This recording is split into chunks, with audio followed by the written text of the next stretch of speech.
আমরা 90 দশকের মানুষ। আমাদের ছোটবেলাটা ছিল একেবারে অন্যরকম। আমাদের প্রিয় সাবান ছিল কসকো সাবান। হাতে নিলে মনে হইতো ডায়মন্ড হাতে নিয়েছি। প্রিয় বিস্কুট ছিল গ্লুকোজ আর কচমচ। প্রিয় ক্যান্ডি 8 আনা দামের তিতাস চকলেট আর 4 আনা দামের আনারস চকলেট। প্রিয় চকলেট মিমি চকলেট। প্রিয় চুইংগাম বাবল গাম। প্রিয় চানাচুর বোম্বে সুইটস। প্রিয় আইসক্রিম 2 টাকা দামের নারিকেল আইসক্রিম। প্রিয় ইনডোর গেম ছিল লুডো, ক্যারাম আর ভিডিও গেমস।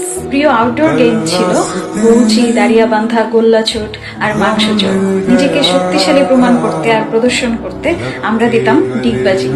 আমাদের প্রিয় কার্টুন ছিল মিনা কার্টুন আর প্রিয় সিরিয়াল আলিফ লায়লা। তো ইন্ডিয়ান সিরিয়াল সোনপারি আর শাকালাকা বুম বুম। প্রিয় সিনেমা রিয়াজ পূর্ণিমা অথবা রিয়াজ শাবনূরের যে কোনো সিনেমা। প্রিয় খালা ঘষেটি বেগম। আমরা ছিলাম টেলিভিশনের পোকা। সিনেমা দেখতাম ভিসিডি প্লেয়ারে।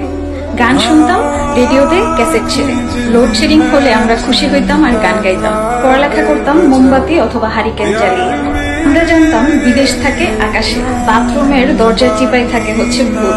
বিকেলবেলা মাঠে ছুটে যেতাম ঘুড়ি উড়াতে, আর সেই ঘুড়ি